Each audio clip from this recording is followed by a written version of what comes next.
राधे राधे महाराज जी, आपके चरणों में कोटि कोटि प्रणाम।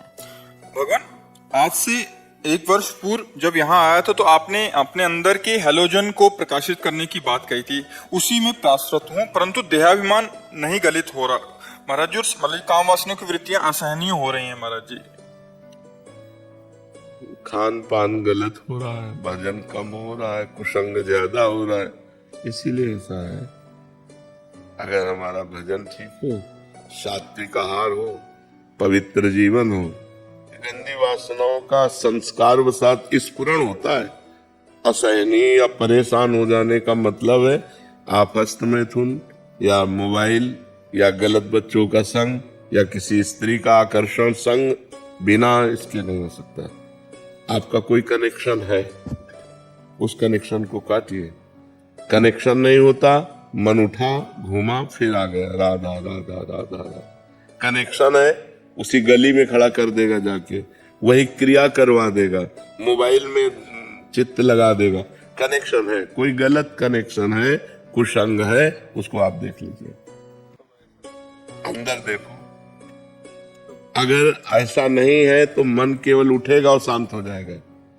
मन माना पूर्व संस्कारवश काम की वेदना जागृत होती है, लेकिन वो स्फुरण होती और शांत हो जाती है। और जब उसको कनेक्शन मिल जाता है, कुछ भी कनेक्शन, कोई भी गंदा चिंतन, चिंतन भी तो कनेक्शन है। वृत्ति और व्यक्ति दोनों कुसंग है। बाहर का व्यक्ति कुसंग है और अंदर की वृत्ति कुसंग है। अगर अंदर ही अंदर गंदी बात का हम चिंतन कर रहे हैं, ध्यायतो विषयान पुंसास संगास्ते सूप जायते संगात संजायते कामा कामात क्रोधो विजायते क्रोधात भवति सम्मोहा सम्मोहा स्मृति विभ्रमा स्मृति भ्रंशात बुद्धिनाशो बुद्धिनाशात प्रणश्यति। रसेंद्री जब बिगड़ती है ना तो मन परेशान कर देती है। रसेंद्री खास परेशान क्यों करेगी जब हम ठाकुर जी को भोग लगा के पाएंगे। ठाकुर जी को भोग लगाते हो? मानसिक अब इतने सिद्ध तो नहीं हो गए कि मानसिक ठाकुर जी को भोग लगा देंगे। प्रगट में पाने के लिए देखो, हम कहीं ना कहीं गलत हैं, आपको मानना पड़ेगा। तो हम लोग बताया ना, हमने मन की पीएचडी की है, हमने मन को देखा है, अपने खड़े होकर के गंगा जी की धारा में ऐसे रोए हैं, हे भगवान सामर्थ्य दो, आप ही हमारी सामर्थ्य हो, जिससे हमारे मन को शांति मिले। तो हमें रास्ता मिलता गया। अगर मन को कोई कनेक्शन नहीं है, पक्की बात समझ लो, तो स्फुरण होता है और शांत हो जाता है। अगर कोई कनेक्शन है किसी भी तरह का, अगर आप अंदर ही अंदर सोच का कनेक्शन दे दिए तो वो अंदर ही अंदर पूरी फिल्म बना देगा। साधारण थोड़ी है, वो अंदर ही अंदर पूरी फिल्म, भोग की फिल्म बना देगा। वो आपको व्याकुल करके भ्रष्ट कर देगा। अंदर और बाहर दोनों के कुसंग से हमें बचना होगा।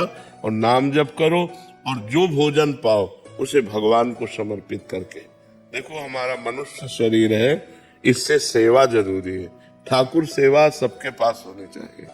जो नौकरी पेशा करते हैं वो नाम सेवा, भगवान का नाम, जैसे भोजन सामने आया तो राम कृष्ण हरि राधा राधा 2-4 मिनट कीर्तन किए और भगवान को अर्पित किए भाव से कि प्रभु आप पाओ। और फिर जय अपने इष्ट का नाम लेकर, जय राधे श्याम, जय सीताराम, जो भी नाम, और पाओ। देखो पवित्र होगा वो भोजन, आपके हृदय को पवित्र करे। अब पशु की तरह एकदम खाने लगे तो फिर भगवान को अर्पित किए बिना भोजन पाने से पाप बुद्धि बढ़ती है, और भगवान को अर्पित करने से वो प्रसाद हो जाता है, और प्रसाद पाप का नाश करके हृदय को पवित्र करता है। थोड़ा सा भजन उधार दीजिए। हम तो बढ़ा ही रहे, आप बढ़ाओ। हम तो भजन बढ़ाइए, आप बढ़ाओ। आए आप और बढ़ाइए। देखो, हम जैसे गरीब आदमी को धन प्राप्ति का उपाय पता चल जाए तो ओवर टाइम भी काम करता है कि यार 12 घंटे में इतने रुपए मिलते, 8 घंटे में इतने मिलते, 18 में इतने मिलते। वो कोशिश करेगा थक जाऊं पर 18 घंटे करूं। ऐसे हमको एक उपाय मिल गया, माया से जीतने का और परम सुखी होने का, परम आनंदमय होने का। जो चाहोगे वो प्राप्त हो जाएगा। नाम, बस बेईमानी मत करो, नाम जपना शुरू करो। बेईमानी का मतलब समय को नष्ट करना। अरे यार मन नहीं लग रहा, अरे मन, जैसे वो गरीब आदमी मन लगे न लगे, शरीर दर्द कर रहा है, पर 12 घंटे काम करता, 18 घंटे काम। हम कह रहे बैठ जाओ तुम नाम जप करने में, सब कुछ प्राप्त हो जाएगा, बैठ जाओ तो। मन काबू में कैसे है? नाम जप करके तो देखो। माया माँ है, जब उसके भोक्ता बनोगे तो परेशान हो जाओगे, और माया को माँ मानोगे ना तो तुम्हारा दुलार करेगी। देखो ये माया, ये माया, ये माया, ये सब माया ही है। गो गोचर जहां लग मन जाई, सो सब माया जानो भाई। अब इसके भोक्ता नहीं, यह माँ हमारा दुलार कर रहे, हम भगवान की चर्चा कर रहे, पवित्र आचरण कर रहे, उसके भोक्ता नहीं बने, माँ है वो हमारी। तो हमें बोले माया बहुत परेशान। हमको बताओ माया क्या परेशान की है? उद्दंडता करते हो तुम और दोष देते हो माया का, गलत आचरण करते हो तुम, दोष देते हो माया का। अगर किसी ने आपको अंदर से संबोधन ना किया हो कि ये गलत है, तो ये कि मुझे पता नहीं था। कोई भी आदमी जब गलत करना चाहता है तो अंदर से वो परमात्मा, वो सदगुरु, वो परम तत्व संकेत, तुम गलत जा रहे हो, पर उसकी कौन सुनता है? मनमानी आचरण करते हैं और फिर कहते हैं माया बहुत प्रबल है। माया प्रबल नहीं है, तुम्हारे अंदर की जो वासना है उसको रोकने के तुम्हें विवेक नहीं प्राप्त है, तुम्हें बल नहीं प्राप्त है, तो माया प्रबल है।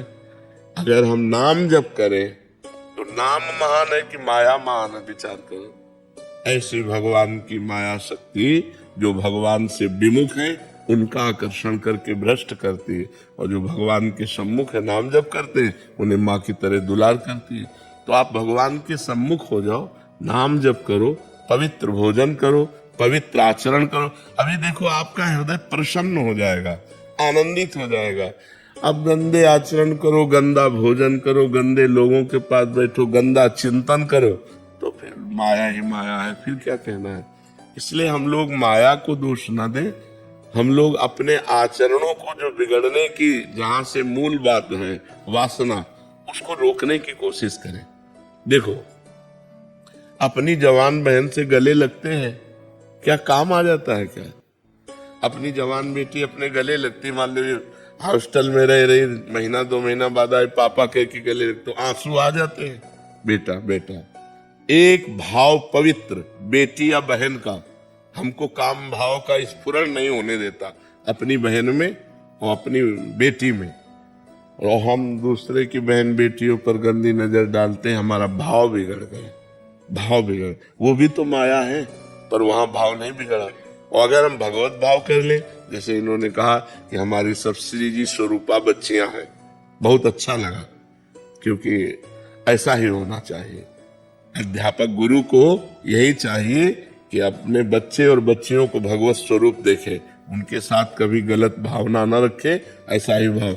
तो अगर हम अपने इसी बहन भाव को या बेटी भाव को या जननी भाव को पूरे संसार में फैला दें तो हम निष्काम हो जाएंगे। एक अपनी पत्नी के सिवा चराचर जगत में जितनी माताएं बहनें हैं वो सब हमारी सगी माताएं बहनें हैं, हम गंदी दृष्टि न रखें, अभी आनंद आने लगेगा। हम लोग मनमानी आचरण करते हो, दोष भगवान को या माया को दे देते हैं, तो ऐसी माया रची ही क्यों?